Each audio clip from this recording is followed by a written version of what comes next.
Em qualquer época e civilização, como nos demonstrou a história, a família constituiu o esteio, a base formadora, o berço da personalidade humana.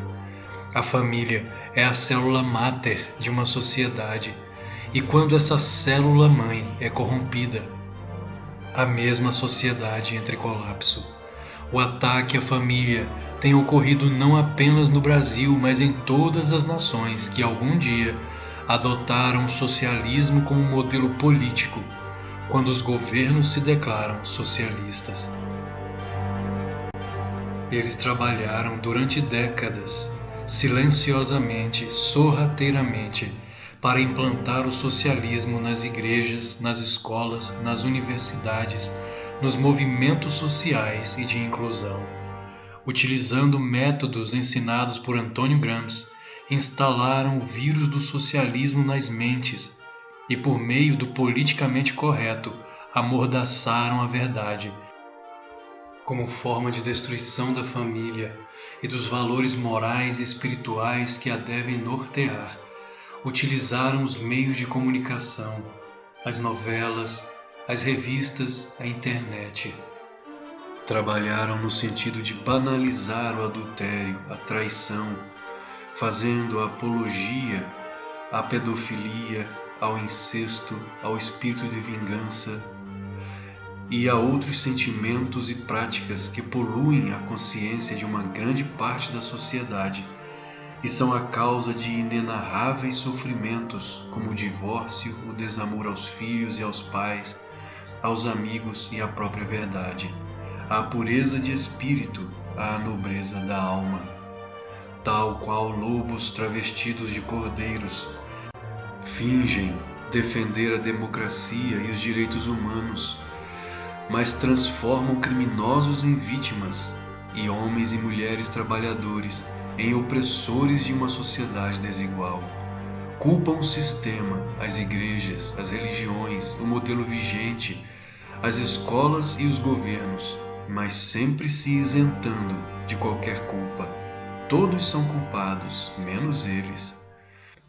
Com a demagogia de serem políticos preocupados com as desigualdades, lançam uns contra os outros e vão, pouco a pouco, destruindo não apenas a economia por meio da corrupção, mas igualmente a moral entre os homens, a amizade entre concidadãos, o amor, o respeito às crianças, pois os pedófilos são para eles mais importantes que aquelas, mais importantes que as crianças. E o incesto também é uma prática que para eles deveria ser comum entre as famílias. Nisto vemos aquilo que Jesus disse: pelos seus frutos os conhecereis. Mas, quando há autêntico amor e amor pelo sagrado, vemos a construção de personalidades ilustres que honram pai e mãe, porque sobre solo fértil são plantadas as sementes da união e não da divisão, como propõe o marxismo. Estadistas e até santos, homens e mulheres de moral e valor espiritual inquestionável, tanto no Oriente quanto no Ocidente, surgiram dentro do modelo familiar monogâmico, o alfa e o ômega, os polos complementares. É certo que a história nos mostrou também a poligamia e a poliandria, tanto no judaísmo quanto no hinduísmo, mas como exceções e não como a regra para uma maioria. Ao contrário do marxismo, as religiões de Oriente a Ocidente auxiliaram na formação de personalidades poderosas que mudaram o curso da história para o bem e ensinaram ao mundo, por meio do exemplo, o valor que a espiritualidade possui para a contemporaneidade.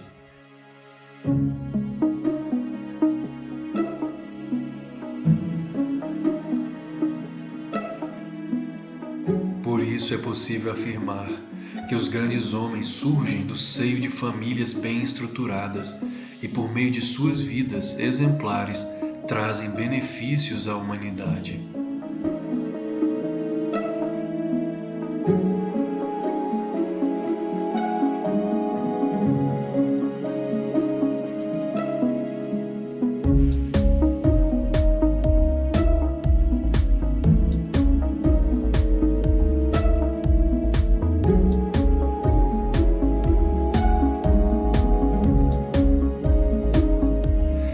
sua obra A Origem da Família, da Propriedade Privada e do Estado, Engels, sucessor de Marx, escreveu: a monogamia não aparece na história como uma reconciliação entre o homem e a mulher, e menos ainda como forma mais elevada de matrimônio. Pelo contrário, ela surge sob a forma de escravização de um sexo pelo outro, como a proclamação de um conflito entre os sexos, ignorado até então na pré-história. Hoje, posso acrescentar: o primeiro antagonismo de classes que apareceu na história coincide com o antagonismo entre o homem e a mulher na monogamia, e a primeira opressão de classes com a opressão do sexo feminino pelo masculino.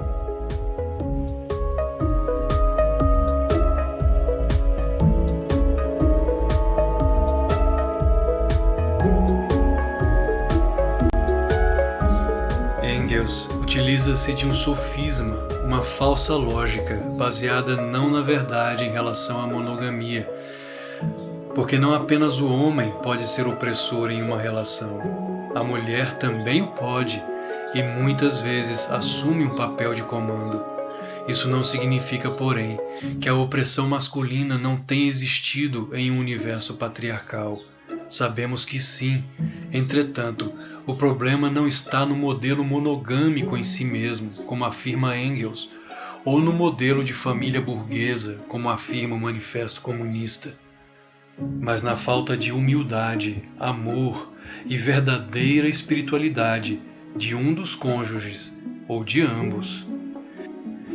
Nem na era patriarcal, nem na era matriarcal encontraremos a autêntica justiça e igualdade entre homem e mulher, já que ambas são parciais, incompletas. É necessário que homem e mulher sejam, cada um em suas funções, o complemento do outro. Tanto Jesus há 2 milênios, quanto Paramahansa Yogananda em pleno século XX, exaltaram o papel do homem e da mulher. Maria Madalena não foi apenas a maior discípula de Jesus, mas a primeira cristã, a primeira pessoa a ver Jesus ressuscitado. De modo semelhante, Sri Dayamata, mãe de compaixão, foi a sucessora espiritual de Paramahansa Yogananda por 5 décadas. Se a diferença entre homem e mulher ocorre em um universo patriarcal, a culpa não é da família ou do sistema monogâmico, mas de interpretações errôneas a respeito das Sagradas Escrituras. Quando um verdadeiro homem de Deus, como Jesus ou como Yogananda, tomam a frente de suas comunidades espirituais, as mulheres, assim como os homens, são valorizados igualmente. O problema, portanto, não está na monogamia ou na família, como afirmam os socialistas, mas na falta de verdadeiro amor e autêntica espiritualidade.